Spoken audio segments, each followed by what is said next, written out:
बुद्धिमान मछुआ। नदी के किनारे रहने वाला एक मछुआ एक दिन मछली पकड़ने के लिए नदी में गया। उसने जाल को नदी में डाला और इंतजार किया। थोड़ी देर में जब जाल भारी लगने लगा तब मछुए ने जाल को बाहर निकाला। जाल में 2 मछलियों के साथ साथ एक हरे रंग की बोतल भी अटकी थी। मछुआ बोतल को देखकर हैरान हो गया और बोतल के ढक्कन को खोलने लगा। खोलते ही फिस से कोई काला धुआं जैसे बाहर निकला। वह काला धुआं एक बड़ा सा बादल बना और उसमें से एक भूत निकल आया।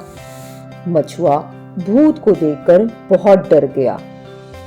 भूत भयानक आवाज में जोर जोर से हंसने लगा और बोला, कई साल पहले मैं बहुत शक्तिशाली था। लोग मुझसे बहुत डरते थे, लेकिन एक जादूगर ने मुझे इस बोतल के अंदर फंसाकर नदी के अंदर फेंक दिया। बहुत सालों तक मैंने बाहर निकलने की कोशिश की, लेकिन मैं असफल रहा। आज तुम्हारी वजह से मैं फिर से बाहर निकल आया हूँ। मछुआ दंग रह गया पर कुछ भी बोल नहीं पाया। भूत फिर से बोलने लगा, मानव, अब मुझे तुम्हें मारना पड़ेगा। मेरे इस बोतल से आजाद होने के बारे में केवल तुम ही जानते हो। मछुआ भयभीत हो गया। तब उसको अपने दादाजी की एक कहानी याद आई। फिर मछुआ बोला, हे प्रेतात्मा, मैं जानता हूँ कि तुम मेरी जान लेने वाले हो, लेकिन मेरी एक आखिरी ख्वाहिश है। क्या तुम उसे पूरा करना चाहोगे? क्या है तुम्हारी आखिरी ख्वाहिश? जल्दी बताओ। हे प्रेतात्मा, तुम इतने बड़े पर्वत जैसे हो। मुझे समझ नहीं आया कि तुम इतनी छोटी सी बोतल में कैसे घुस गए।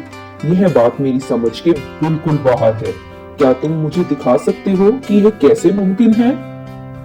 भूत बहुत सालों बाद बाहर निकलने की खुशी में अपनी बुद्धि खो बैठा और मछुए की आखिरी इच्छा पूरी करनी चाहिए और कहा, तुम मूर्ख मानवों के ऐसे ही सवाल होते हैं। अब तुम देखो मैं इतना बड़ा होने के बावजूद इस बोतल में कैसे घुस सकता हूँ। ऐसा बोलकर भूत ने अपने रूप को छोटा किया और बोतल के अंदर घुस गया। मछुए ने फटाफट बोतल का ढक्कन बंद कर दिया और बोतल को वापस नदी में फेंक दिया। आखिरकार बुद्धिमान मछुआ भूत से बच गया।